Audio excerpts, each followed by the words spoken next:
I spent 33 years and 4 months in active military service, and during that period, I spent most of my time as a high-class muscle man for big business, for Wall Street and the bankers. In short, I was a racketeer, a gangster for capitalism. I helped make Mexico, and especially Tampico, safe for American oil interests in 1914.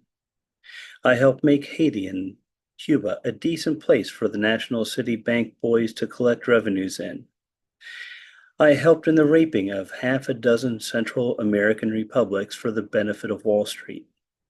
I helped purify Nicaragua for the International Banking House of Brown Brothers in 1902 to 1912. I brought light to the Dominican Republic for the American sugar interests in 1916. I helped make Honduras right for the American fruit companies in 1903. In China in 1927, I helped see to it that Standard Oil went on its way unmolested. Looking back on it, I might have given Al Capone a few hints. The best he could do was to operate his racket in 3 districts. I operated on 3 continents. Smedley Butler, Major General, U.S. Marine Corps, from his book, War is a Racket. Looking at Ukraine, you look at the things that they've recently achieved. Russia was menacing grain ships again. They attacked a ship loaded with grain for Egypt, where Africa is heavily dependent on shipments from Ukraine and Russia for food. In response, Ukraine mounted a risky operation and attacked one of the oil platforms that Russia had claimed from Ukraine in 2014. And they attacked it, cleared it, and shot down a fighter that was returning after releasing missiles on Ukraine. They did that with the Manpad, operating from, light boats, basically skiffs out there, because that's the Navy that they have. Russia stole most of their Navy at when they took over Sevastopol. If I remember right, the admiral in charge basically was like, okay, these are yours. I may be misremembering. That's just my hazy recollection in the moment. Welcome to Casey Mo Reacts. And honestly, I can't, any reaction I give can't do justice to what's going on in Ukraine. In the middle of a very fraught war, they mount an expedition to to an oil platform on the Black Sea, so that grain ships don't get molested. That's you could say, yeah, enlightened self-interest, but honestly, it would be so much easier to just let it go. After all, they can't protect everyone from Russia. Somebody else needs to step up when international shipping is attacked like that. But for the most part, they don't. I mean, we send more stuff, but really, I mean, compared to our GDP, there are countries in Europe that are sending, an actual percentage of their GDP to help Ukraine, and ours is a very small fraction. And that brings me to the topic of this, really. And I'm probably going to piss off some people with this, but I'm not really too concerned about that because, just because I don't like a source doesn't mean that I don't go, you know what? Probably a lot of truth to that.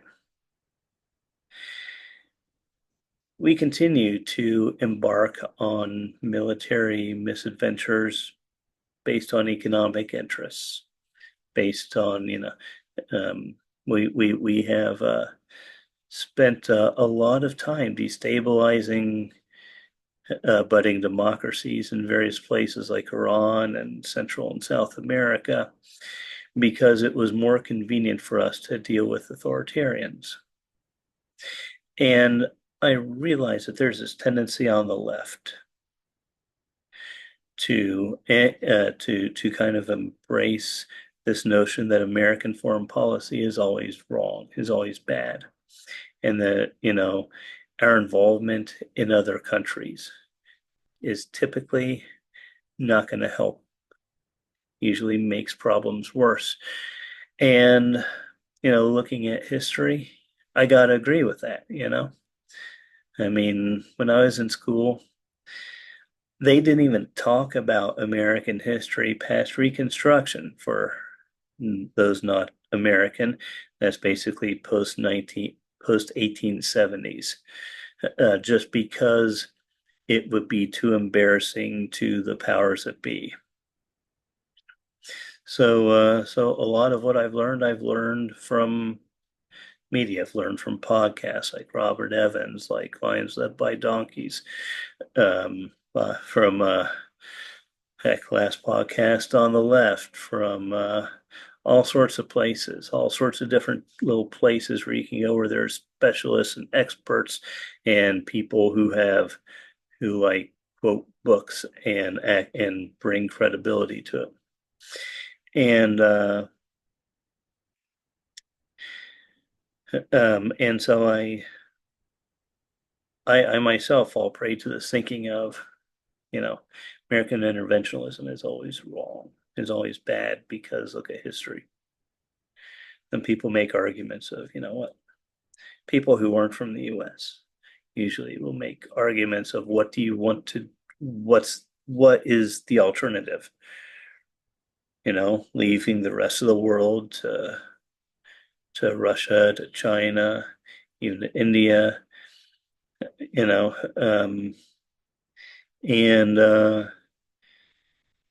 right now it's hard to look at places that had to look to find places where there is what I would call good governance, good government, and that's a sad thing. And a big reason for this because we have not done our part to stand up and tell our government, hey,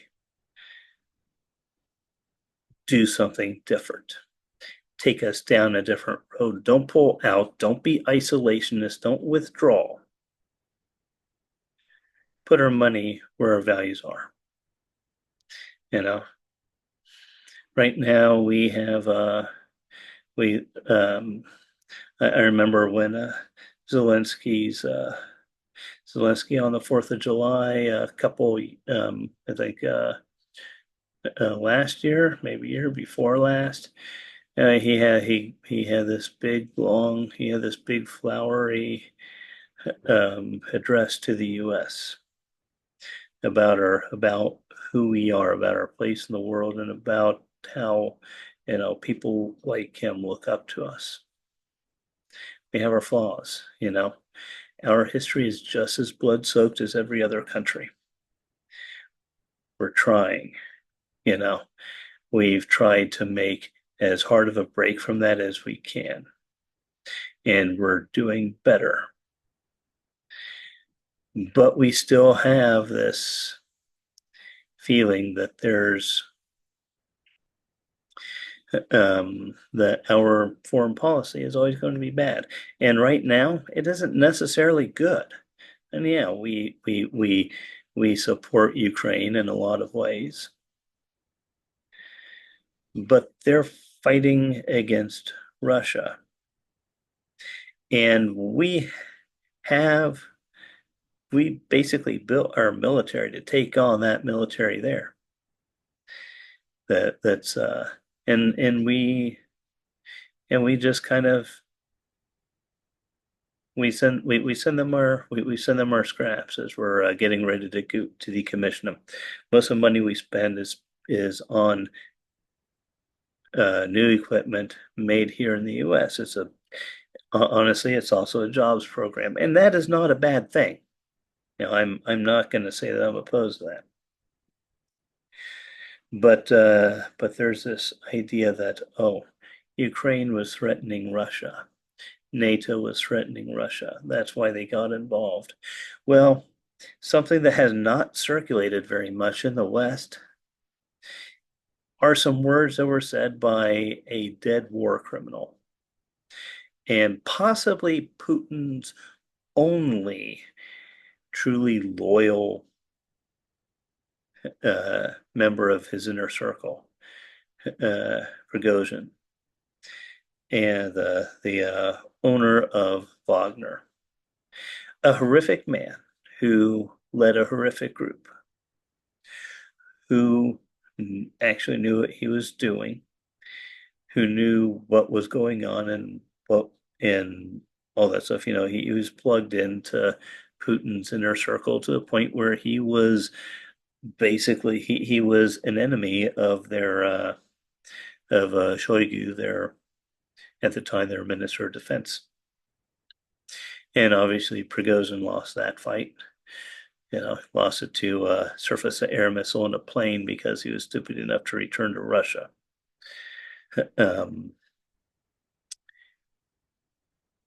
He could have made a difference. He could have made a big difference in a bad way because he was a lot smarter, a lot more competent, a lot better as a leader than the people in Russia's Ministry of Defense. Which is why actually they were like, okay, go ahead, do your thing, go up to Moscow. And they just let him go.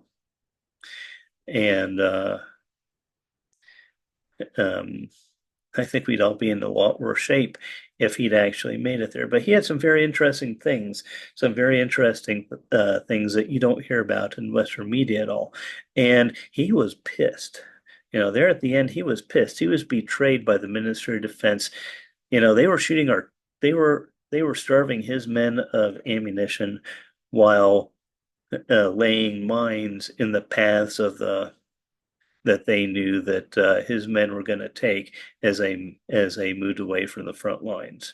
He was angry, and he said a lot of what I consider to be true, even though the source is absolutely horrible. But he was, his view was that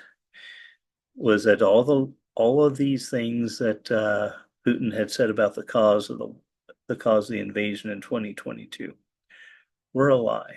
They were all lies. NATO was not about to attack. We know that.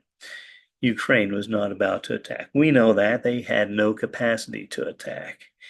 It was not a war of self-defense. It wasn't because, oh, potentially another NATO ally joining them. We know that 3 days after the invasion, when he thought that it would be, when Putin was sure that everything would be largely done and Ukraine would be his, there is a massive, there's a big editorial that was accidentally published, announcing the reasons for it, full of Russian ultranationalism and really a cultic kind of fusion of Russian and Pan-Slavic identity and religious extremism. And it was basically it was his no, what's that word? I can't think of it. Starts with an M.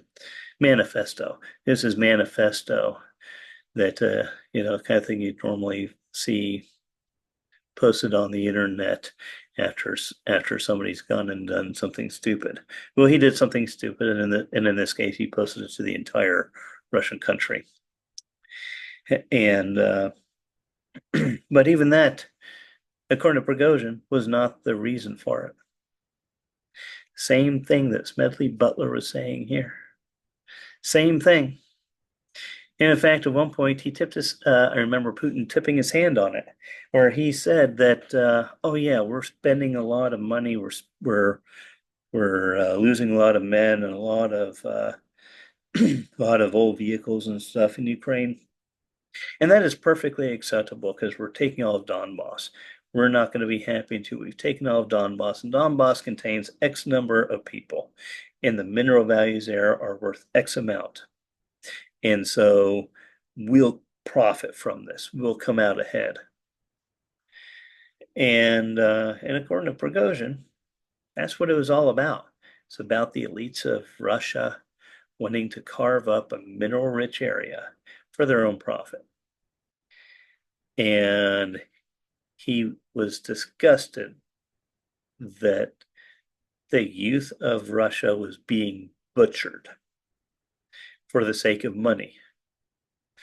I'm probably going to have some Marines who are going to be not very happy with me about, me bringing up both Butler and Prigozhin in the same episode. Again, my apologies, but war doesn't change. War doesn't change.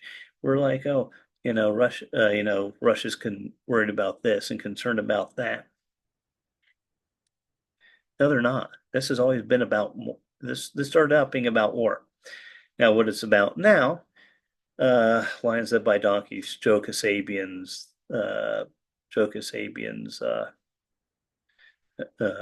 podcast. He has I can't remember if it's 2 or 3 episodes on the War of the Triple Alliance. It was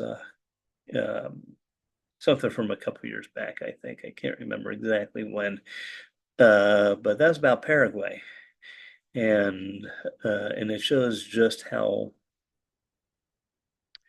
once pride is involved in it, the initial reasons for getting involved really kind of disappear. And if you have the right leader with the right people and the right sycophants and the right amount of zealotry, you can devastate your own country like no enemy can. And don't know, Medvedev said, I think in March or April of 2022, that it was a warning to the West. He said, let us take Ukraine, let us win this war, because he said we are not going to launch nuclear weapons over this, but we are prepared to spend every bit of strength in the Russian state to take back Ukraine, because without Ukraine being a part of Russia, we're nothing, and we might as well not exist. That's not an exact quote. That's kind of me, kind of being a bit, I'm taking some poetic license there. But that kind of, here's a lot of pride. I don't know that, I don't know how many of Putin's inner circle are motivated solely by money. I don't know how many are, and at a certain point, it gets to be where it stops being about the money and starts being about your own survival. Prigozhin was fully. I had to watch. I watched an hour of him being interviewed by somebody. I think it may have been. I can't remember if it was May or June of last year, where he laid out, these are the issues, and and he didn't say that they're going to Belgorod. I think was the point. He's going to go to Belgorod. He's going to stop the Ukrainians that had attacked Belgorod because because the Ministry of Defense wasn't willing to do it. And he was convinced that given a couple more months, the families of the dead would turn on the elites, and you know the elites would be the elites would be killed. And yeah, that was his version of obviously that did not come about. I mean, still hasn't. We're still waiting. We know from the interviews of that that have made it online from Ukrainians interviewing civilians in Russia. You know, a lot of them, they're like, "Oh, I'm not political. I don't pay attention to this stuff." No, I don't know that, bombs are being dropped on Sumi, 20 kilometers over the border. You know, it's better not to know. It's better not to be involved. It's better to just ignore everything, and life is a lot simpler then. Life is a lot safer then. Yeah, you may not have paved roads. Yeah, you may be living in a house that was built over a century ago with no modernization, you know, but you're largely left alone. And it was happening. You just don't question it. You don't ask questions. You don't look for, you know, your curiosity just dies. And that's safer for you. So that revolution never happened. Just like Prigozhin's attack on the Ministry of Defense failed. And I'm mentioning this because it's not something that's commonly circulated. It's not something that I see, you know, when you look up when you try to find news about Prigozhin. I noticed this. There are lots of things about his rants on about the Ministry of Defense and all this stuff, and there's like this lightly touching in some articles on his refuting the the actual the official reasons for Russia's hostility. But nobody really. Maybe it's because of the source, but I don't see any. But to my way of thinking, that was a lot of the source of his anger, was that this was over money, and he was a businessman, and this was bad business. It was bad for Russia.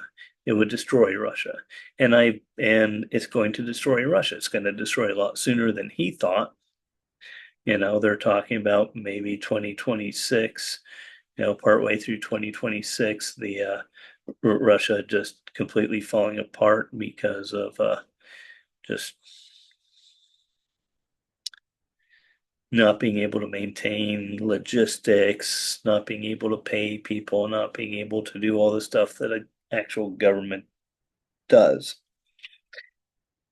And I listen to people like Anna of Ukraine,